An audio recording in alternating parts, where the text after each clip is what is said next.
show you what I call the 20212 drill. The 20212 drill. This is a 4-year-old horse named Pilgrim. So I'll use him to show you. This is a drill that I use for all of my colts. It's how we teach them to move straight, stop straight, draw straight. So it's what we use to teach our horses to prepare them for the flag, and then of course for cattle. The reason I call it the 20212 drill is because it makes a lot of sense when I'm teaching people what we're after. So the 2 refers to both my legs. So all the time when we ride, and this is all the time, even on trail rides, I always have my legs, the top of my boots, which for me are way up here, resting on my horse. So there's always a half a pound or so of pressure on my legs, even right now. And if I squeeze my horse or bump, my horse ought to drop his head down, all right? So I've always got my legs on, communicating with the horse. So the 2 refers to I'm gonna send my horse with my body and with my legs. There's 2. Right here, my feet are a little bit further forward than your Western pleasure guys. So if you come around here, I am not after this perfect line from heel to hip to chin or whatever they tell you. In the Cowhorse deal, our feet are going to be further forward. Even if you read the old time Ed Connell Hackamore arrangement, or actually I think it's the second book, Arrangement of the West, he talks about how he wants his feet up forward. They show a picture of his saddle. So one thing you're going to need right off the go from here, if all you have is a weighted saddle that sticks you in one place pretty hard, that's great for cowboying, but you're probably not going to be able to have the freedom you need to move your feet where you need. So you need to get you either a wrench cutter, a cutter, something. It doesn't have to be expensive. It can be a used factory saddle, but you need something that allows you to move your feet freely as you need to move, and to sit deep as you need to sit, and be able to move around some. That's why Buster Welsh invented the tree that he did. So, to get back to it, 2 feet on to send the horse. There's your 2. O, or 0, but O is easier to say. O, both feet are going to come off and come forward. I'm exaggerating to show you. So 2, O. And then both feet on again. Up here now, even further forward. 2. And that'll draw the horse back. And then 1, you're going to take your cow side leg off, pull the horse around, completely around, all the way. And then 2, send them back out again, and really send them. I'll show you in real time here just at a walk. So, all right, I'll show you out here. 2, O, 2, 1, 2. And as you start this, especially on a colt, you're really going to have your reins gathered. That way you can pull your horse around the way you need to. But I'll talk more about that. This is just a brief overview. We'll go into each step in detail in some other videos. So hopefully you can see what I'm doing here. 2, O, 2, 1, 2. Send them out.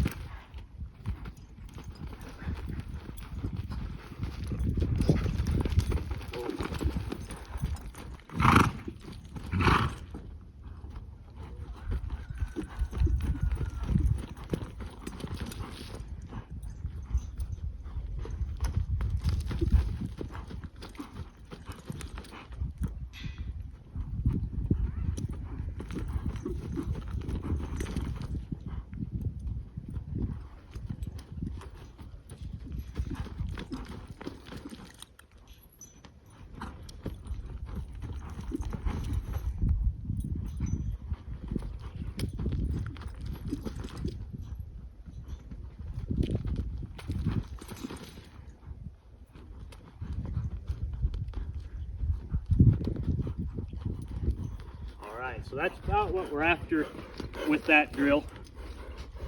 From there are other little nitpicky things that we'll get into, but that shows you the basic of where I'm going with that drill. Now I will show you how I introduce it to them when I'm first starting them off, and they have no idea what's going on with this.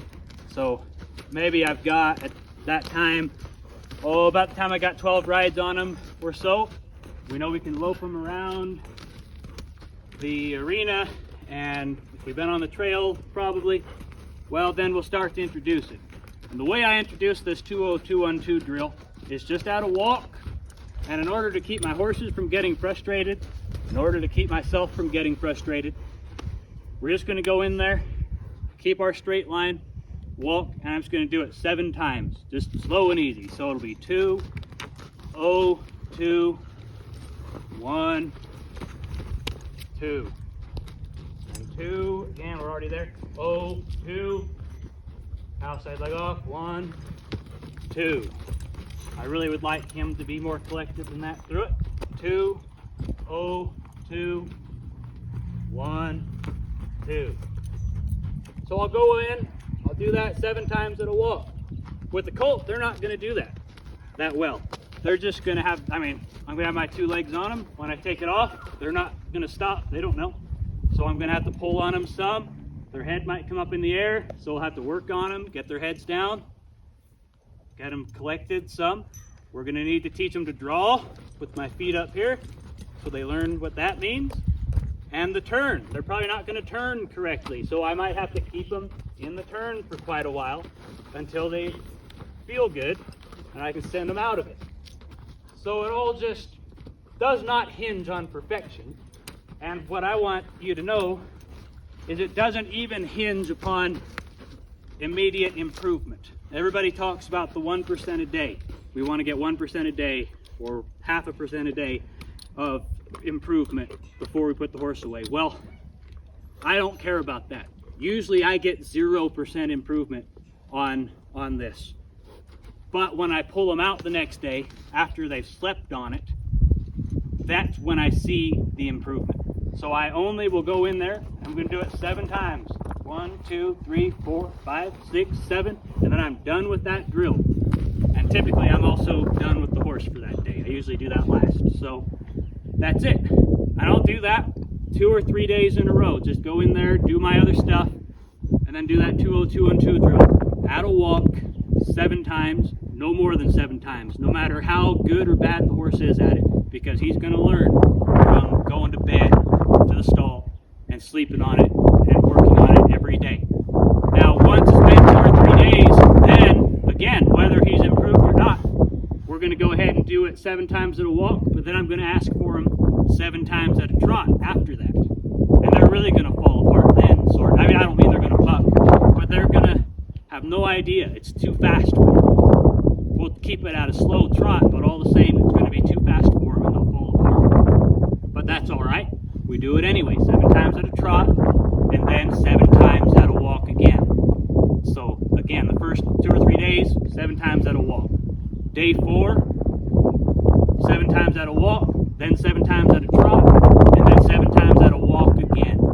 And usually, because you just went to a trot and then back to a walk, everything starts to click. And that's when they start to pay attention, because the walk at that point is so much easier for them than the trot.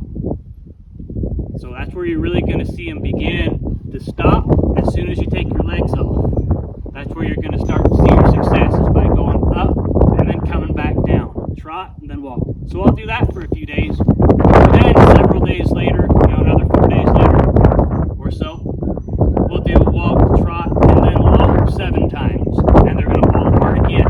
But now, when we break them back down to a trot, now you're going to really start to get them hitting their hocks. They'll slide 1/2 inch or so.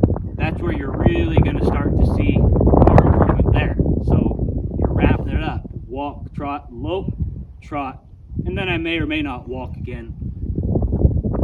Several days later, they're going to have the lope part down pretty well.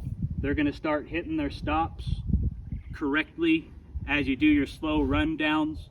You're going to start getting the stops you need everywhere.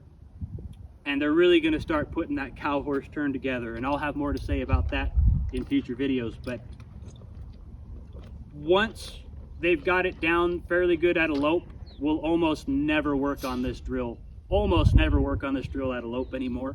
This is primarily a herd work or cutting drill. So most of the time, we're going to be trotting. We'll get to the point where we almost never walk on this drill, and and we almost never lope. It's always going to be a trot. As we work the flag or work cattle in the herd or out of the herd, most of what we do is going to be at a trot speed. So that's where that's going to end up. Well, I hope you got something out of that, and there will be more videos to come where I break down each one of those steps and show you what I'm looking for, what we need to fix as we go along.